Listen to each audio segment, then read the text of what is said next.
சூப்பரா இருக்கு. புடவையிலே இந்த கலர் தான் நல்லா அழகா இருக்கு. சூப்பரா இருக்கு. இந்த கலர் எனக்கு ரொம்ப பிடிச்சிருக்கு. மிஸ் பண்ணா கிடைச்சிருக்காது. நல்லா இருக்கு.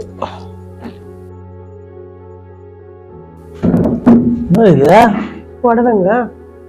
எங்க எதுல வாங்கினா? ஆன்லைன்ல புக் பண்ண. ஆன்லைன்ல புக் பண்ணியா? ஆமா. என்ன வேலை இது? கம்மிதாங்க, 4000 ரூபாய் தாங்க. 4000-ஆ? ஆமா. ஆமா, எது விசேஷம் எதுவுமே இல்ல, ஃபங்க்ஷன் எதுவும் இல்ல, எதுக்கு நீ புடவை போட்டுருக்க? ஃபங்க்ஷன் இந்த தாங்க வாங்கணுமா? எனக்கு இந்த கலர் பிடிச்சிருக்கு, அதான் நான் வாங்கினேன். ஏங்க கத்துறீங்க? பக்கத்து வீட்டுல இந்த புடவை ஒருத்தி கட்டிருந்தாங்க, 7000 ரூபாய் கொடுத்து வாங்கிட்டு இருந்தாங்க. நான் 4000 ரூபாய்க்கு தானே வாங்கிடுறேன். சந்தோஷப்படுங்களேன். ஏய், அவங்க புருஷன் ஐடி கம்பெனில வேலை செய்யறான், ஜாஸ்தி சம்பளம் வாங்கினா அவ வாங்குவாடி. அதே மாதிரி அவங்க செய்யற அவங்க செய்ய ஊர்ல வேலைலாம் பார்த்து நீயும் பண்ணியா? எதுக்குதான் குறை சொல்லாதுங்கிறீங்க?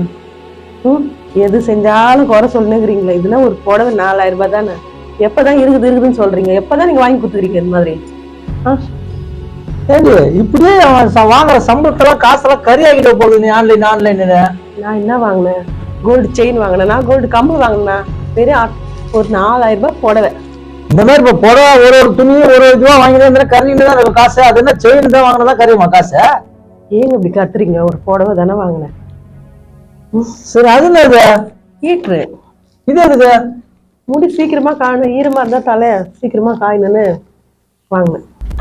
ஓஹோ, இது ஹீட்ரு வேற போட்டு நிக்கிற, டெய்லி ஈரமா தலை காய போறதுக்கு? இப்பதான் புரியுது எனக்கு ஏன்டா கரண்ட் பில்லு ஏறுதுன்னு. வாங்குவடிய எல்லாம் வாங்குவ. ஆன்லைன்ல ஷாப்பிங் பண்றதுனால இருக்கிற காசெல்லாம் கறியாக்கிட்டு போயிடு. என்ன ஆன்லைன்ல பொண்ணு மாப்பிள்ளையே பாக்குறாங்க, இதுவே சொல்றீங்க நீங்க? உன்னை கட்டணம் பத்தியா? என் காசெல்லாம் ஆன்லைன்ல தான் போய் நிக்குது. எப்ப இந்த ஆன்லைன்ல வந்துதோ இந்த பொம்பளைங்க எல்லா காசை கறி ஆகின்னு போயினே புருஷன் காசெல்லாம். ஆனா இந்த மாதிரி பண்ணவே கூடாது, ரொம்ப தப்பு. நல்லா இருக்குங்க, இந்த பிடிச்சிருக்குங்க இந்த கலர். என்கிட்ட இந்த கலர் இல்லவே இல்லைங்க, அதான் வாங்கினேன்.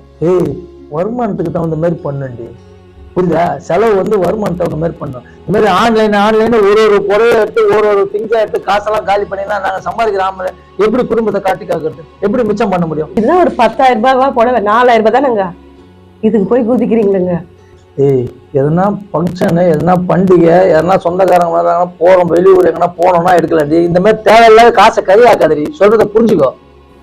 இந்த பேரு அவ வாங்கினா இவ வாங்கினா இந்த போட்டி போடுறதெல்லாம் வச்சுக்காத, புரியுதா? நமக்கு எது தேவையோ அதுதான் நம்ம பண்ணிக்கணும் செலவுக்கு ஏற்ற மாதிரி. இல்லைன்னா நம்ம குப்பைக்கு தான் போயிடும். ஜாகிரதை, இதோட நிறுத்திக்கணுமா இந்த ஆன்லைன்ல ஷாப்பிங் பண்றதெல்லாம்.